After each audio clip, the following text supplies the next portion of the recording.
Muy buenos días, soy Antonio Salinas, trabajo en la subcoordinación de eventos extremos y cambio climático del IMTA, Instituto Mexicano de Tecnología del Agua. Aquí hacemos estudios de meteorología y de climatología enfocados al recurso hídrico. Nuestra institución estudia transversalmente al agua en todas las áreas científicas, tanto de la parte natural como de la parte social. Nosotros aquí en el grupo nos hemos enfocado a estudiar cómo es la dinámica atmosférica y cómo afecta sobre todo la precipitación y la temperatura en México. Particularmente en el tema de cambio climático hemos colaborado con el INEC para elaborar la quinta comunicación y la sexta comunicaciones nacionales en 2012 y 2017 respectivamente, y nos colaboramos con CICESE, con la UNAM. Entonces nosotros básicamente somos usuarios de modelos numéricos y hacemos regionalización dinámica. Con los modelos globales, que ahora vamos a ver en un momento, hacemos escenarios, bueno, hacemos simulaciones para saber el impacto de los escenarios en las variables atmosféricas pues más comunes para la humanidad, que es básicamente temperatura, precipitación, vientos, etc. Y bueno, les doy la bienvenida a esta plática. Para contextualizar los escenarios de cambio climático, la dividí en 5 grandes temas. El primero es cómo tenemos la variabilidad de clima en México y por qué. Tenemos norte, sur, este, oeste, playas, montañas. ¿Por qué existe esto? Esto voy a ir muy rápido porque la doctora Fanny y la maestra May ya nos hicieron favor de avanzar en eso. Entonces, me da elementos para enfocarme a los escenarios. Pasaré en el segundo punto a los impactos de la sociedad, en la sociedad. ¿Cómo ve la sociedad esta variabilidad? A veces con confusión, como lo decía la doctora Fanny, confunde variabilidad con cambio climático. Necesitamos información. Entonces, parte de la información para reducir los riesgos es cómo se mueve la atmósfera, pero además coordinarnos. Básicamente a mí me parece que la coordinación entre humanos, entre instituciones, entre ciudadanos, es básicamente lo importante en el resto del camino que tenemos, además de conocer mejor nuestro clima. El tercer tema se va a tratar de ya básicamente la descripción de los escenarios de cambio climático, cómo se construyeron, con qué elementos. Los escenarios son una construcción social, pues, es decir, son suposiciones de algo posible. Hablaba la doctora Fanny que no existen los pronósticos, por eso se llaman escenarios, voy a ahondar un poco más adelante. Y cómo usar de manera adecuada los escenarios, es decir, cómo interpretar adecuadamente la información y no confundir, digamos, no usar de manera errónea los escenarios. Para el cuarto tema voy a hablar de los modelos numéricos de clima. Con esos escenarios se dan como insumos a los modelos del clima, tanto a nivel global, los modelos globales, y nosotros en México y en muchas instituciones ya corremos modelos regionales para ver qué pasa con ciertas variables. No es fácil esto, la dinámica de la atmósfera, aquí lo pongo en este dibujo, es muy compleja.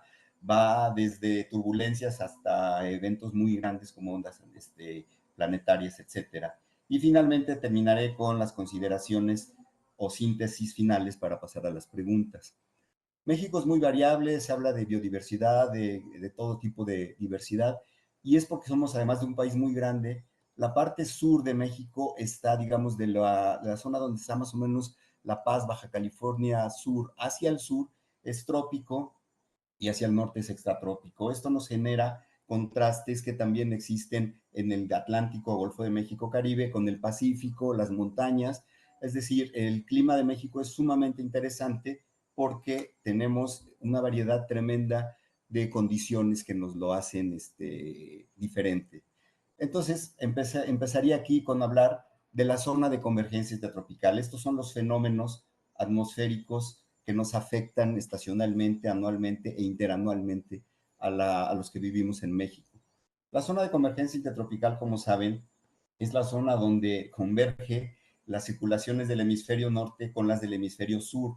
No necesariamente coinciden con el Ecuador. En el verano del hemisferio norte, esa zona se acerca a México, se acerca, está al sur, al norte del Ecuador, pero al sur digamos, de Guerrero, Chiapas, etcétera. Entonces, al acercarse tanta humedad cerca de nosotros, de las costas mexicanas, las condiciones para lluvias son mayores, ¿no? Entonces, hay una variabilidad estacional en esta y hay una migración de esta zona de convergencia tropical y eso nos afecta también. El monzón mexicano que existe sobre todo en Sonora, Chihuahua, el oeste de Chihuahua, Sinaloa. Este monzón es un evento muy, muy interesante porque es una combinación de ondas del este que vienen desde África, cruzan hasta el Pacífico, de flujos de humedad que quedan en el Golfo de California, inclusive los huracanes que a veces impactan en costas de Sonora, por ejemplo, a zonas cercanas a Guaymas, que se contabilizan como monzón, todo ese flujo de humedad que sucede en esa zona. También las ondas del este aportan gran variabilidad en la precipitación. Estas vienen desde África, salen como 95 a 100 ondas al año, pero llegan a México cerca de la mitad porque se van debilitando, enfriando. El océano Atlántico es relativamente frío y entonces no todas llegan, pero eso es lo que nosotros nos da lo que le llamaríamos temporada de lluvias en México, sobre todo de 20 grados norte hacia el sur. Las ondas del este son lo que nos dan lo que le llamamos la temporada de lluvias, que se combinan con sistemas convectivos de mesoscala y el efecto orográfico. Los huracanes, que pues son muy conocidos, yo creo el fenómeno meteorológico más impactante que conocemos los humanos, y México está en las zonas ciclogenéticas, vamos a ver, las 7 zonas ciclogenéticas que nos afectan. Los frentes fríos vienen de Canadá, de Alaska, Canadá, Estados Unidos, nos afectan también sobre todo en Baja California Norte y en la costa, en la litoral del Golfo de México. Y las oscilaciones planetarias, que podemos pensarlas como el fenómeno del Niño, oscilaciones de tamaño de la misma Tierra, o la mitad de la Tierra, o la tercera parte de la Tierra, del planeta. Entonces, todos estos fenómenos atmosféricos interactúan entre sí. Es muy complejo. Y luego, súmale a la variabilidad un eventual cambio climático al 2100, por ejemplo, entonces, pues estamos ante un reto científico tremendo. Ahora, la sociedad, ¿cómo ve esto? Como eventos extremos, por ejemplo, una sequía, precipitaciones extremas en pocas horas, ¿cómo lo reflejaría la agricultura, si está o no automatizada? Y algo muy importante, nosotros los humanos hemos construido ciudades muy grandes que no son sustentables. Cuando hablan de adaptación, yo diría que la humanidad jamás ha estado adaptada al planeta. Más bien nosotros adaptamos a las condiciones fisiográficas del entorno. Hacemos casas y les ponemos aire acondicionado, no queremos el pasto y ponemos asfalto. Todo eso modifica las condiciones muy locales, que por ejemplo se le llama isla de calor en las grandes ciudades. Y además, como les comentaba, México está en las 2 zonas ciclogenéticas de donde se generan ciclones tropicales del mundo. Otras 2 están en Australia, otras 2 en el oeste de África, otra en Asia y en la India. Pero podemos nosotros presumir de que además de que nos llega de 2 litorales, nos puede llegar 2 veces. El mismo huracán, por ejemplo, puede impactar en la península de Yucatán, luego entrar al Golfo de México, intensificarse, impactar en Veracruz o Tamaulipas, y en el caso del Pacífico puede impactar primero en Baja California Sur y luego en Sonora y Sinaloa. Entonces, somos extremadamente vulnerables a estos eventos extremos. Estamos muy expuestos, desde luego, unos más, otros menos, pero la exposición no es lo único. Ya se habló, la doctora Fanny habló también de la exposición, pero no todos los sistemas, las infraestructuras, los humanos, las ciudades, estamos preparados para una exposición de la misma magnitud. Entonces ahí entra la sensibilidad, hay comunidades más sensibles a un mismo evento, a una exposición del mismo evento, y además se pueden adaptar con mucha más facilidad. Entonces, la exposición, la sensibilidad y la capacidad adaptativa es regional. Cada región tiene su propia exposición, su propia sensibilidad y su propia adaptación en toda la serie de combinaciones que se les puedan ocurrir. Y bueno, pues, ¿cómo reducir riesgos? Suena lógico desde las ciencias, pues información y conocimiento, generar políticas públicas que se basen en el conocimiento y que se actualicen regularmente. Pero esto no necesariamente sucede, no en todos los países, no estamos coordinados, esto es algo que ya estoy resaltando por segunda ocasión, los humanos no estamos coordinados en todas las áreas del conocimiento con la sociedad como deberíamos estarlo, para de veras adaptarnos y mitigarnos. Repito, me parece que la humanidad jamás ha estado adaptada al clima que le ha tocado vivir y ahora, bajo condiciones aún inciertas, pues menos lo estaría, ¿no? Entonces, para adaptarnos, necesitamos saber a qué adaptarnos. Por ejemplo, hay zonas donde, pues, si ya cambiaron el uso de suelo, ya se inunda más, etcétera, pues, allá tienen que ser las políticas públicas. Un frente frío, por ejemplo, impacta diferenciadamente. En el Golfo de México hay que alertar por vientos, por oleaje. Para plataformas petroleras, por ejemplo, el Golfo de México, cierro o no plataformas. En cambio, en las montañas de Chihuahua hay que alertar por descensos de temperatura, o en algunas zonas por precipitación. Entonces, el mismo evento, diferenciadamente, afecta en diversas áreas. Aquí en el INTA hemos producido para intentar reducir riesgos, generar información, y hemos participado, como les comenté, en la quinta y en la sexta comunicación nacional con el INEC. Hemos hecho atlas que ahora estamos empezando a generar a planear, a generar un nuevo atlas ya más dinámico, digital y más amigable. Entonces, toda esta información que es un círculo virtuoso de generar políticas públicas, formación de recursos humanos, requerimos desde luego colaboraciones multidisciplinarias. Entonces pensemos en 3 rebanadas de tiempo nuestra vida humana. Empecemos acá, que dice nuestro mundo es nuestro mundo actual, el aquí y el ahora. Tenemos ya diversos factores de estrés hídrico, estamos explotando más los mantos acuíferos, además de que los estamos explotando más, los estamos explotando más, los estamos explotando mal. Estamos desperdiciando agua, no se está repartiendo homogéneamente, hay acaparamiento de agua, hay una serie de cosas que el estrés hídrico se vuelve más intenso.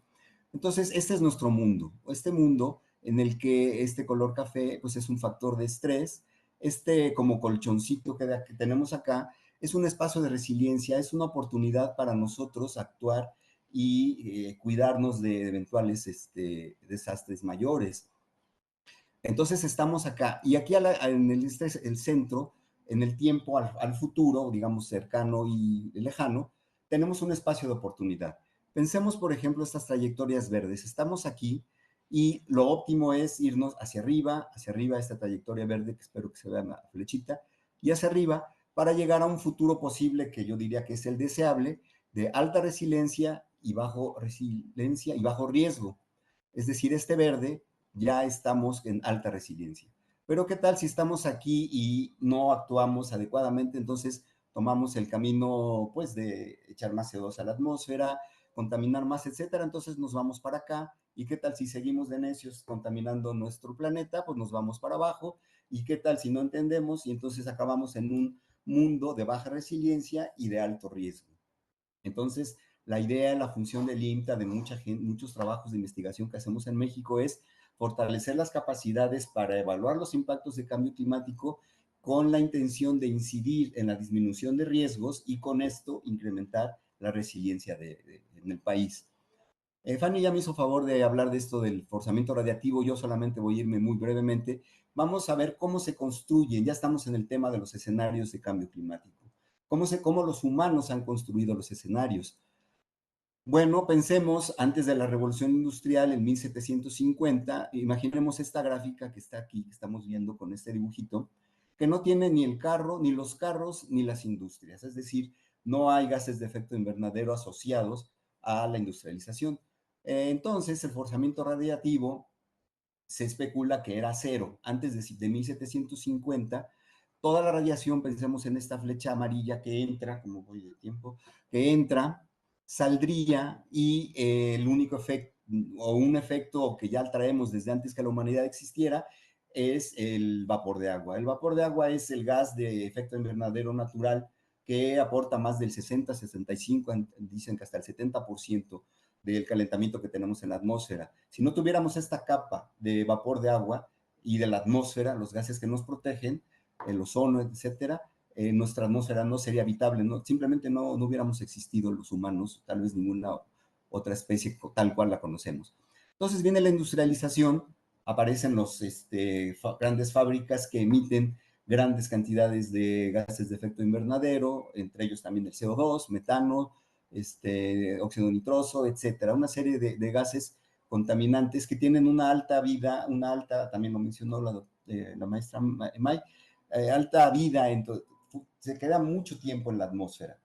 Entonces, todo eso, este balance radiativo de la radiación solar que entra, ya no saldría como antes, se queda atrapado en la atmósfera y por los gases de efecto invernadero y se dispersaría a todas las direcciones. Aquí a la derecha ya les muestro un ejemplo, porque esto varía año con año, del efecto de los gases de efecto invernadero en el reforzamiento radiativo que se mide en watts por área, que es watts por metro cuadrado, en el CO2, en el metano, en el óxido nitroso, etcétera. Lo rojo es forzamiento positivo, es decir, calentamiento, y lo azul negativo, como el albedo, como el tipo de uso del suelo. El albedo, si ustedes recuerdan, pues si vamos a una montaña con nieve, nos tendríamos que poner lentes oscuros porque la luz que se refleja es demasiado. Entonces, ese es el albedo que se va al espacio exterior.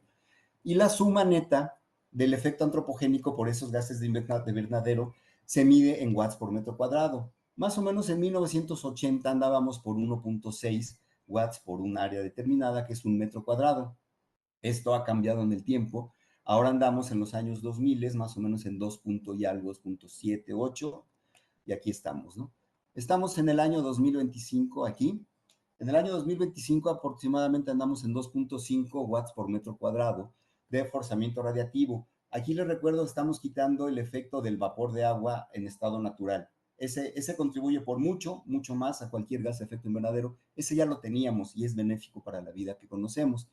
¿Cómo son los escenarios? Entonces, esa gráfica que puse va cambiando en el tiempo porque en el tiempo se va emitiendo más, se va industrializando más el planeta y entonces emitimos más dióxido de carbono, óxido nitroso, todos los gases que se han determinado por la gente que estudia la química de la atmósfera, como el efecto de los químicos en la atmósfera, cómo afectaría. Entonces tenemos los escenarios que el RCP significa trayectorias de concentración representativas. Yo le llamaría, son los escenarios viejitos, por decirlo de una manera, son los que utilizamos en el 2012 para la Quinta Comunicación Nacional, pero son vigentes porque se actualizaron con los nuevos y ahora voy a eso. Seguimos con estos escenarios que simplemente hablan de un forzamiento radiativo global, es decir, es un promedio para todo el planeta. Pensamos desde el año 2025 en adelante, aquí estamos, hasta el 2100. Por ejemplo, el RCP azul, que es el más pesimista, dice RCP 8.5. Y aquí a la izquierda me muevo aproximadamente, significa que el año 2100 tendríamos un forzamiento radiativo de 8.5, no ahorita, dentro de 8.5, ahorita estamos en 2 y algo. Y ahí está los caminos posibles que la humanidad puede tomar. Si se pone a las pilas, nos iríamos, eso parece, además de optimista, imposible, que nos quedemos en el escenario 2.6, que después de 2100 hasta baja, ¿no? Este verde. Esto no se ve que esté pasando, a menos de que de veras tomemos conciencia, pero el problema aquí es que es un negocio contaminar la atmósfera. El problema es que las grandes industrias contaminan haciendo negocio. Si existiera un modelo económico en el que fuera un negocio reciclar y no ensuciar el planeta, estaríamos a todo dar. Pero tendríamos que pasar a eso, porque la conciencia sirve, pero no las grandes empresas no necesariamente aplican esa gran conciencia, por mucho que se digan empresas socialmente responsables. Bueno, aquí a la derecha tenemos las proyecciones de estos escenarios. Recuerden que el 2.6, el 4.5, el 6.0 y el 8.5 son los watts por metro cuadrado que la suma de la gráfica anterior, los gases de efecto invernadero de forma neta producirían y se expresan en CO2 equivalente, en partes por millón. Eso de equivalente significa que aquí no está metido solamente el CO2, está el metano, otros óxido nitroso, otros gases de efecto invernadero que, por ejemplo, si son con 25 toneladas de otro gas de efecto invernadero es equivalente a 1 tonelada de CO2, entonces aquí se pone este dato, ¿no? Aquí lo importante es que tenemos una correlación entre el escenario más pesimista con un equivalente de CO2 en partes por millón en incremento. Es decir, sí está correlacionado el peor escenario con más CO2 equivalente en la atmósfera y el mejor escenario, me refiero, el menos dañino a la humanidad, que en el 2100 alcanzaría su máximo en 2.6, ¿no? Entonces, si se fijan, de 2.6 a 2.8 hay un mundo de toneladas de 400 a 1200, perdón, partes por millón a 1200, son 3 veces la parte, ¿no? Entonces, 3 veces podríamos evitar, si nos ponemos las pilas, hasta en una tercera parte, contaminar menos.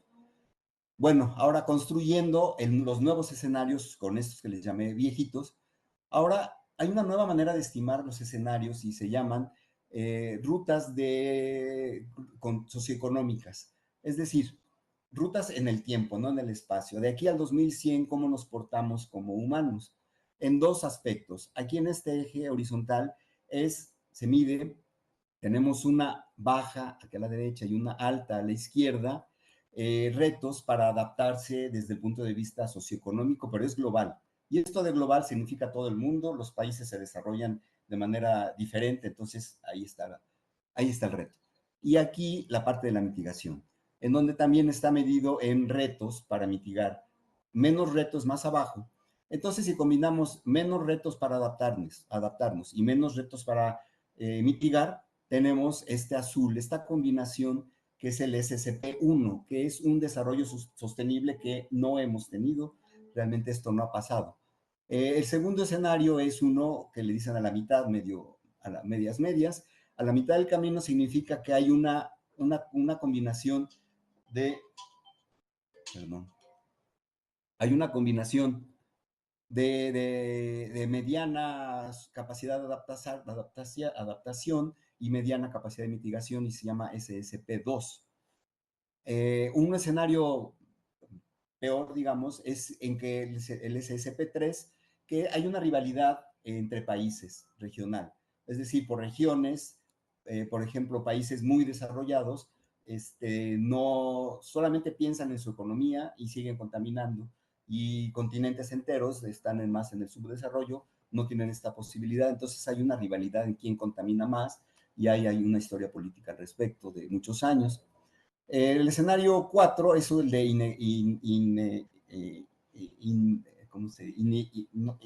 no igualdad, perdón. No igualdad en la que sí tenemos un alto reto de capacidad de adaptación, pero una baja capacidad de retos de mitigación. Y el peor escenario es el SCP-5, es el que de plano no hace, es un alto retos de retos para mitigar, es decir, estamos contaminando a la atmósfera con todos los gases de efecto invernadero, no hicimos caso a las advertencias del IPCC y nos fuimos al escenario SSP5. Entonces, el más débil es el 1, el peor es el 5.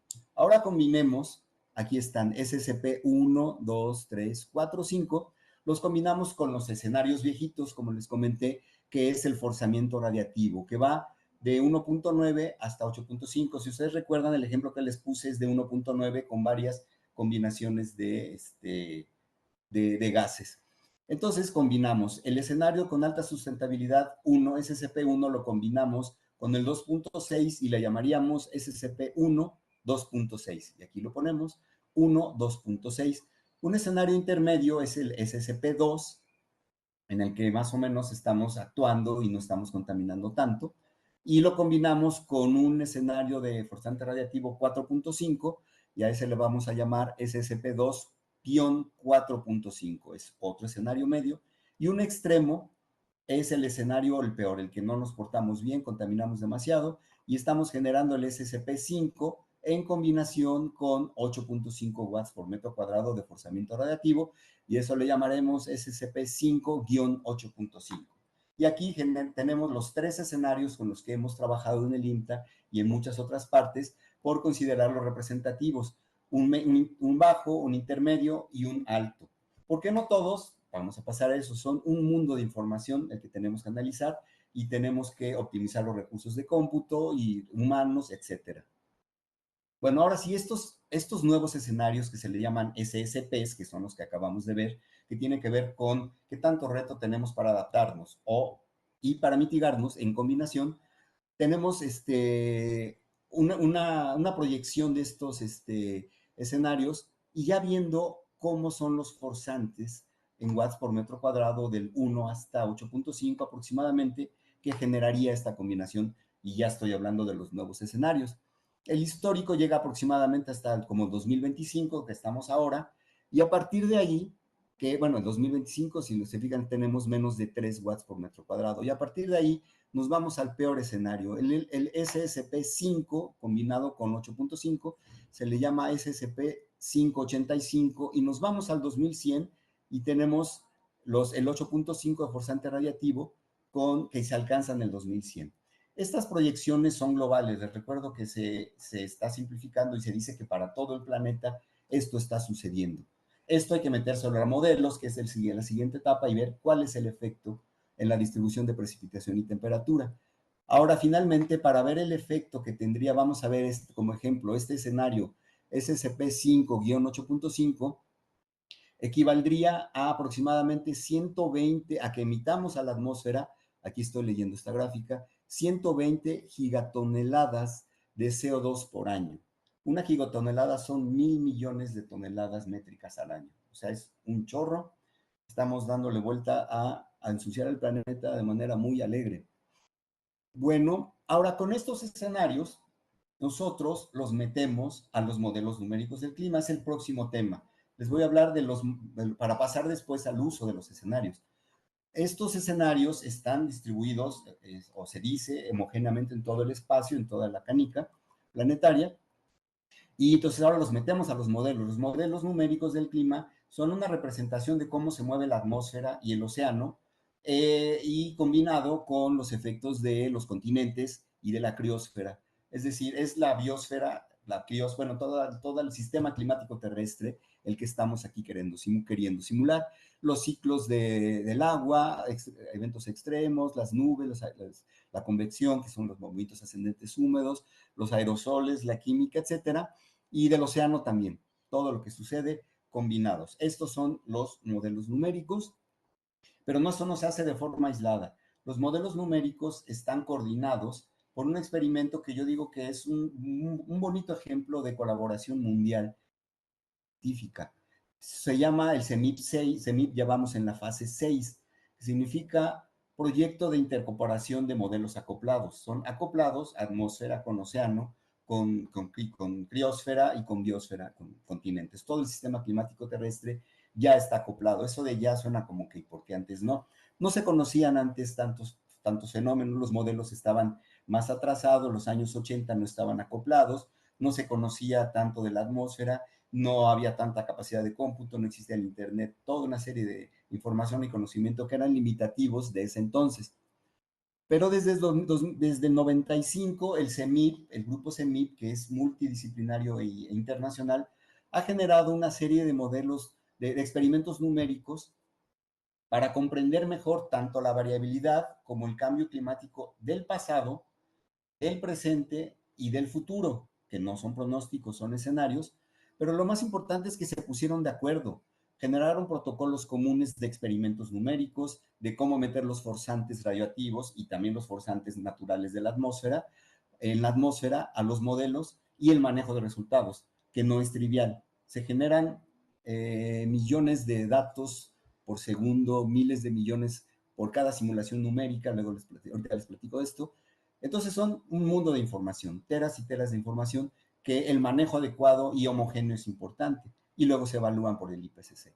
Estamos en la fase CEMIP 5, CEMIP 6, les recuerdo cuando hicimos la actualización de escenarios en México en el 2012 con el INEC, utilizamos CEMIP 6, que son los escenarios viejitos, el CEMIP 5, perdón, el CEMIP 6 son los nuevos.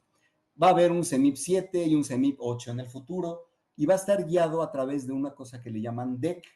El DEC es el protocolo científico de cómo manejar los modelos y significa diagnóstico, evaluación y caracterización del clima, clima con K porque está en alemán. Entonces, ese es el eje. Los científicos ya se pusieron de acuerdo que para correr los modelos a futuro generen los mismos protocolos, porque si ustedes recuerdan, cuando empezamos a usar los nuevos escenarios dijimos, órale, pues ahora que ya teníamos los viejitos y ahora cómo comparamos con los nuevos. Entonces, para darle continuidad a que los nuevos escenarios tengan una sistematización con los viejos escenarios. El CEMIP 6 tiene básicamente fue formulado básicamente para responder a tres preguntas. ¿Cómo responde el sistema climático terrestre al forzante? La comunidad mundial podría pensar que ya se sabe, pero no se sabe. Todavía estamos experimentando cómo ponerle más CO2, más óxido nitroso, etcétera, y en qué capas atmosféricas y en dónde, en continente, en océano, van a generar, cómo va a ser la respuesta para generar qué, más vientos más intensos, eventos más extremos, huracanes, qué cosa. No sabemos todavía exactamente cómo responde. Hay teorías generales que a mayor CO2, mayor calentamiento del océano, de la atmósfera y mayor, por ejemplo, ciclones tropicales. Pero, por ejemplo, en el Caribe no necesariamente esto es cierto. Ahorita vamos a ver por qué no necesariamente es cierto, porque esto se le llama condiciones necesarias, pero hay otras que se llaman suficientes. Es decir, hay huracanes que tienen las condiciones del motor, del combustible necesarias como océano cálido, pero no son suficientes porque la cizalla, por ejemplo, no permitiría que se intensificaran. Entonces, bajo ese escenario, bajo esas condiciones, aun con el escenario de cambio climático, no necesariamente todos los huracanes van a ser más intensos. Y esto depende de la cuenca del océano que estemos trabajando. A la segunda pregunta es, ¿cuál es el origen y consecuencias de los riesgos, de los sesgos sistemáticos? Los modelos se parecen, sobreestiman o subestiman a la realidad. Entonces, esos sesgos se tiene que entender por qué. Por ejemplo, si ¿qué será? En Guerrero llueve más, posiblemente es porque los modelos, según de los escenarios, vean la zona de convergencia intertropical más cerca. Estoy inventando, pero posiblemente porque podría haber más huracanes o más intensos, no sabemos, pero necesitamos saber por qué lo ven así los modelos, por qué no son idénticos a las observaciones. Y sobre todo, la última pregunta que pretende responder es, ¿cómo evaluar el cambio climático? Ese es todo un tema aquí, por mucho que mucha gente habla, dentro de la comunidad científica se sigue el debate de cómo evaluar el cambio climático futuro. ¿Por qué? Porque tenemos una alta variabilidad estacional, interanual, intraestacional, interanual, con un fenómeno de niños diferente a otro año, ya lo había dicho la doctora Fanny, no todos los años son iguales, y súmale el cambio climático, ¿no? Entonces, es bien difícil pasar a lo que le llamamos predecibilidad del clima. Entonces, en realidad, la predicción del clima, por ejemplo, a veces pues, le echamos ganas y lo hacemos a 3 meses, etcétera, pero en realidad, irnos a 100 años no podemos hacerlo, por eso se llaman proyecciones. Y hay incertidumbre, no sabemos cuánto gases de CO2 vamos a echar a la atmósfera de aquí al 2100, no sabemos cómo va a responder y no sabemos si los modelos lo van a poder hacer. Aquí les presento a los más de 70 modelos que están en el CEMIP 6. Imagínense este esfuerzo de 33 países en el que se coordinan para generar simulaciones similares en condiciones similares y salidas similares, manejos similares y evaluar por qué decir cuál es mejor o no. De hecho, recientemente ya hablamos de que no necesariamente un modelo es mejor que otro. Ya a esta altura del partido, más bien los modelos son más aptos para reproducir el trópico, el extratrópico, y eso es lo importante en entender. Aquí voy a aprovechar la gráfica que también la doctora Fanny mostró para hablar cómo usaríamos adecuadamente los escenarios de cambio climático. Vamos a suponer un periodo base de 30 años. Este periodo base es la curva que la doctora Fanny aquí mismo mostró, es la curva sólida. Tenemos un promedio, esta es la función de probabilidad de ocurrencia, en el que tenemos eventos extremos menos comunes, que son, en este caso de temperatura, lo cálido o lo frío, ¿no? Entonces tenemos percentiles, por ejemplo, el percentil 90, que es el 10% de lo más frío, o el 10% de lo más cálido, o el 10% de lo más frío, son eventos que no suceden todos los días, pero están sucediendo. Si hubiera un cambio climático respecto a un periodo, vamos a ponerle el futuro lejano, que es el que va a cambiar más, según los escenarios, y fíjense de qué periodo estamos hablando. Ya me fui hasta el 2070, al 2099, para encontrar algo significativo. Entonces, estos 30 años de periodo histórico lo comparo con otros 30 años de futuro y posiblemente veo esta curva en el futuro. Se va, el promedio se recorre a la derecha, o sea, lo más cálido. Esta curva, entonces, ahora tendríamos más eventos extremos fuertes y menos extremos cálidos. Pero, ¿qué pasaría si esta comparación la hago para el mismo periodo, tal vez en otra región? Por eso cuando vemos curvas X, Y gráficas y dicen más cálido, más frío, más lluvia, más que, la segunda pregunta que nos tenemos que hacer es ¿en dónde? ¿En dónde esa gráfica, en qué área geográfica creemos que está representando? La península de Yucatán, Baja California. Tenemos que hacernos esa pregunta, porque está diferenciado el impacto por región. Entonces, vamos a suponer otra región. Ahora lo que se va a incrementar en el futuro es la variabilidad, es decir, la función de probabilidad se va más a la derecha a lo frío y más a la izquierda, perdón, a la derecha a lo cálido y a la izquierda a lo frío. Y entonces tendríamos más eventos extremos y menos eventos cálidos y más eventos extremos fríos sin haber cambiado el promedio. Entonces el promedio no lo es todo, es muy útil el promedio de temperaturas de ustedes, lo que quieren, pero también tenemos que pensar en las que le llaman estadística las medidas de tendencia central, la media, la varianza, desviación de estándar. Cambia, pero los extremos, ¿cómo los veríamos? ¿No? Ahora, ¿cómo considero que deberíamos de usar los modelos, los escenarios de cambio climático? Un uso adecuado. Bueno, ¿para quiénes son? ¿Quiénes son los usuarios finales? Un presidente municipal que quiera hacer un programa estatal, digo municipal, en su región necesitaría altísimas resoluciones, datos muy finos para hacerlo, protección civil para eventos extremos, o qué tal si es la Comisión Federal de Electricidad para planear que los vientos que soporten o no su infraestructura, las torres estas grandotas, si se van a incrementar los vientos, si no, depende del usuario. ¿Para qué y cómo utilizar los escenarios? Bueno, para planear a corto y mediano plazo y cómo utilizarlos, es la siguiente etapa.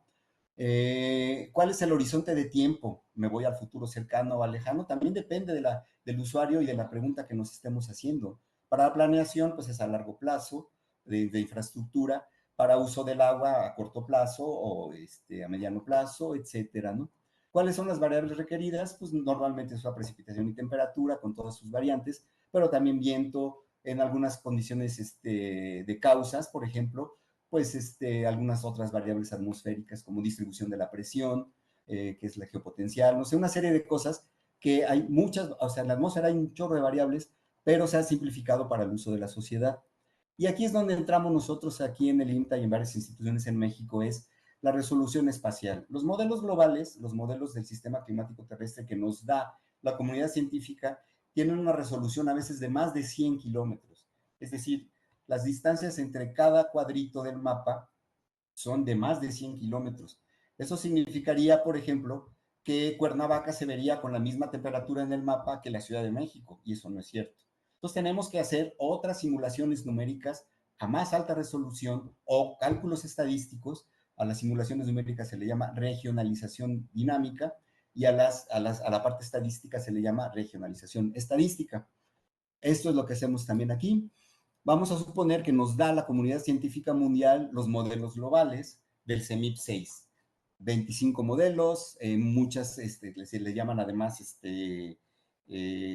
muchas simulaciones bajo diferentes condiciones iniciales, que se le llaman, se me está olvidando la palabra, realizaciones.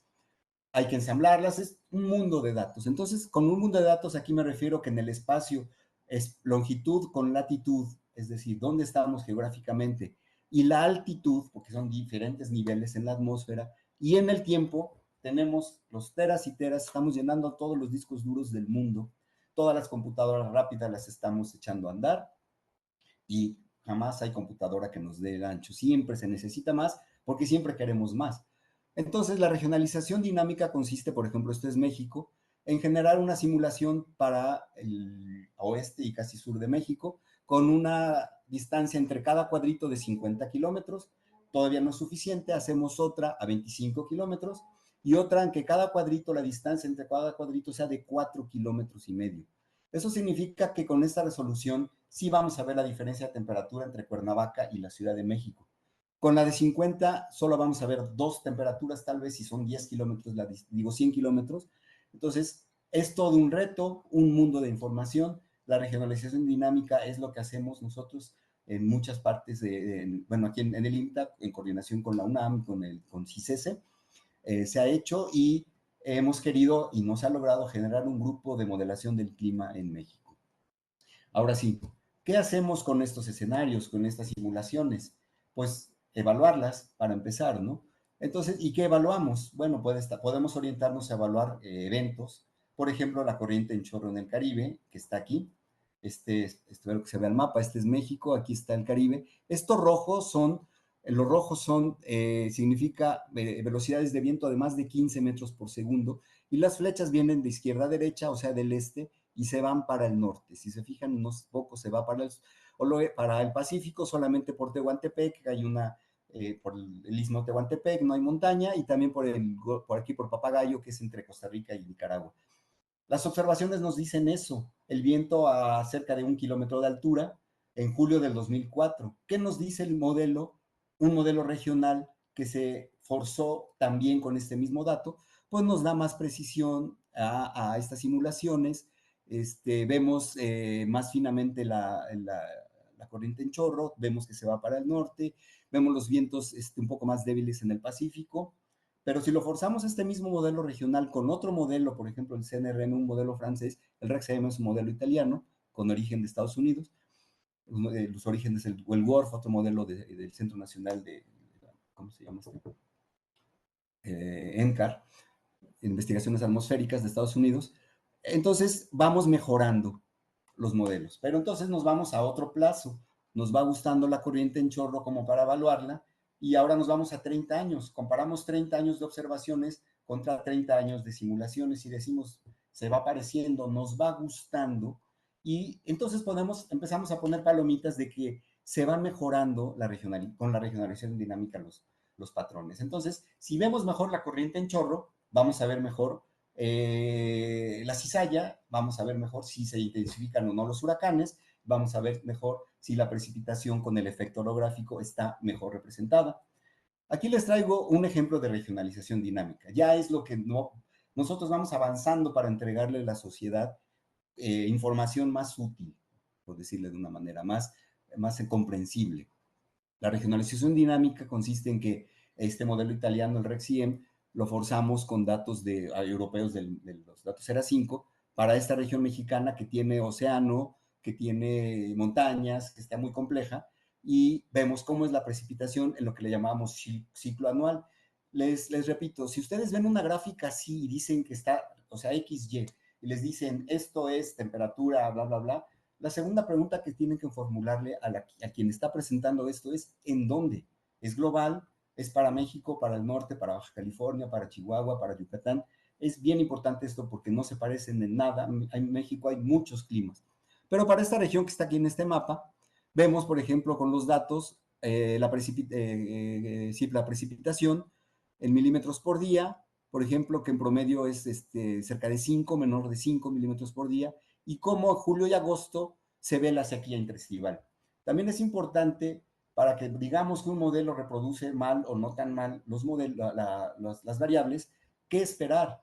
¿Qué esperar ver? Con datos mensuales podemos ver sequía interestival, sí. ¿Podemos ver huracanes? No. Entonces, ese es parte del mensaje. Cómo usar bien los modelos y interpretar bien o de mejor manera los escenarios es conocer la dinámica atmosférica, y eso es trabajo de los meteorólogos y los climatólogos. La temperatura es una variable más fácil de reproducir, entre comillas, en donde, bueno, hay ciclos más simples, en donde el máximo se alcanza julio-agosto y el mínimo en invierno, ¿no? Bueno, ahora sí, ¿cómo evaluamos los modelos? Empecemos con la parte global. Los modelos grandotes, los modelos de circulación general, tenemos hasta 25 modelos que hemos evaluado aquí en el INTA, y con datos mensuales los evaluamos contra observaciones, con ERA5 y con CRU, que son datos solamente en continente. ERA5 también incluye océano, en variables más o menos simples: temperatura promedio, máxima, mínima y precipitación, tomando un periodo base de 30 años, de 1980 a 2018, y dos futuros, cercano y lejano, con los tres escenarios representativos. El SSP, si recuerdan, el 1 es el SSP1, es el escenario nuevo, guión el escenario viejito, watts por metro cuadrado, 2.5, y el extremo es SSP5, 8.5. Bueno, entonces tenemos los 25 modelos para un periodo histórico y para el futuro, y tenemos observaciones solo en el futuro. Entonces empezamos a evaluar y qué tipo de resultados nosotros tendríamos. Nuestras bases de datos vienen de tres fuentes: 25 modelos, observaciones de un tipo que son sobre continentes y observaciones que incluye océano. Y se calculan, por ejemplo, error cuadrático medio, media absoluta, desviación estándar, correlación, qué tanto se parecen, promediando en espacio, en tiempo, la variable, y cuál es precipitación y temperatura. Vemos si reproduce el modelo los ciclos anuales, estacionales invierno, primavera, verano, otoño. Últimamente ya estamos viendo que es importante la parte intraestacional. Dentro del mismo verano suceden cosas, porque ¿qué tal si dentro del mismo verano suceden 4 huracanes en lugar de 2 del año pasado? Entonces, la variabilidad intraestacional está resultando muy importante conocer. Y por regiones: el noreste, noroeste, centro, sur y sureste, por decir, pero pueden ser más pequeñas dependiendo del usuario. Y hay una cobertura espacial y temporal. También calculamos los índices climáticos, que ahorita vamos a ver cuáles son. Bueno, por ejemplo, la zona de convergencia intertropical, para un periodo de 30 años, los datos de ERA5, esta es la precipitación. Lo que vemos, aquí veíamos 14 milímetros por día, son 3 veces lo que vemos que llueve en promedio en México, pues porque sí, en la zona de convergencia tropical llueve muchísimo más. Y entonces, aquí está la zona de convergencia. Esto sucede porque los vientos del hemisferio norte vienen del norte-sur y los del sur de sur-norte, y convergen.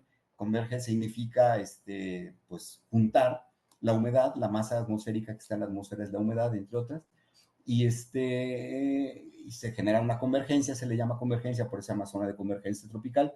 Luego sube verticalmente, me refiero a que a niveles altos de la atmósfera, en una convección, y luego precipita. Entonces, y el ensamble de 25 modelos, pues ve razonablemente bien esta dinámica. Ahora veamos, por ejemplo, ahora por regiones más pequeñas. Ya recuerden, esto ya tiene los escenarios adentro, los escenarios recientes. Vamos a ver el sureste, por cuestiones de tiempo, vamos simplificando. El sureste, tenemos, aquí está el CRU, son bases de datos del Reino Unido para México en continente. Se fijan, es solo continente. Aquí está la sequía interestival. Llueve el máximo en septiembre, que es 8 milímetros por día, y el mínimo en julio, que es 6. Esta es la sequía interestival. Sí la ve, ¿por qué? Pues porque son datos mensuales. El ensamble a futuro de los modelos con el SSP5, 8.5, que es el peor escenario, nos habla de menos precipitación, pero eso, cuando decimos menos, deberíamos complementarlo. ¿Cuándo? Menos, pues sería de abril a octubre, porque después de octubre se parece bastante la precipitación a las observaciones. Ahora, esto es un escenario y es una condición de 25 modelos. Creemos que lo hace bien, pero recuerden que hay incertidumbres, hay una serie de cosas, que los modelos son muy buenos y son una herramienta poderosa, pero no son la neta del planeta. Son muy buenos y quisiéramos que fueran mejores. En la evaluación de modelos, vemos, ahora extendiéndome, regreso aquí, se le llama ciclo anual de la precipitación, y ahora ese mismo ciclo anual en el sureste lo vemos, este es el mismo que veíamos en la parte histórica. Lamento que no se vea aquí, pero aquí dice enero, febrero, marzo hasta diciembre, y aquí la precipitación de 2 a 10 milímetros por día, y tenemos para diferentes escenarios. Este es el histórico, es la región del sureste. Este es el escenario SSP1, el más optimista, guión 2.6. Este es el escenario futuro cercano y futuro lejano. Este es el escenario SCP-5, 8.5 para futuro lejano y lejano. Es decir, esto es el mismo escenario para futuro cercano y lejano, y este es el pesimista futuro y lejano. En algunos casos vemos, se fijan, son 25 modelos, es un mundo de información. Nosotros como generadores de esa información tenemos la obligación de sintetizarlo. Al hacer informes sobre esta información deberíamos de ensamblar estos modelos y no mostrarle tanta información porque confunde, pero lo hago en esta presentación para transmitirles que la información que se genera no es única y que hay que tomar decisiones para interpretarla y transmitirla de mejor manera, porque aquí hay un número tremendo, por ejemplo, para julio, de posibilidades de precipitación para el mismo mes, para la misma región, por diferentes modelos. Para evaluar el modelo en precipitación, por ejemplo, utilizamos la desviación estándar, el sureste de México, y vemos las observaciones CRU, que tiene 4 milímetros por día de desviación estándar. Esta gráfica, voy a tratar de simplificarla. Esta rebanada significa dónde están la mayoría de los modelos. Más o menos tiene una correlación entre 0.5 y 0.8. Son buenas correlaciones para tratarse de precipitación, pero tienen menos desviación estándar. Esto significa que se parece bastante la distribución espacial de la precipitación, temporal de la precipitación, subestima la desviación estándar. Puede ser que vea, tal vez voy a abusar del lenguaje, que los eventos extremos no son necesariamente iguales contra las observaciones. Si se fijan, la temperatura, aquí es un diagrama de Taylor, ahora es la evaluación de un modelo para temperatura, que es más fácil. Me voy a regresar aquí para que vean que esta rebanada aquí baja. Ay, perdón, ya no me salió. Baja, y significa que hay una más alta correlación en temperatura. Les comentaba que es más fácil simular la temperatura. Y ya para ir terminando, también se evalúa el error medio absoluto, cuadrático medio, contra observaciones. Aquí tenemos, insisto, yo no pretendo que vean todos los modelos, pero sí la complejidad de esto. Tenemos aquí un chorro de modelos, cada uno es la letra A, Z, etcétera, con su representación en milímetros por día para el sureste, y qué tanto, y el error medio absoluto, que tanto se parece a las realidades. Los más a la derecha son los más malos y con más error, y más a la izquierda son los más buenos. Y para terminar, un ejemplo de índices climáticos. Los índices climáticos son cosas que pasan en alta frecuencia, por ejemplo, número de días con una temperatura máxima de 25 grados centígrados, pero llevado a una extensión de futuro muy grande, por ejemplo, 30 años. Entonces, vamos a verlo ahora por año.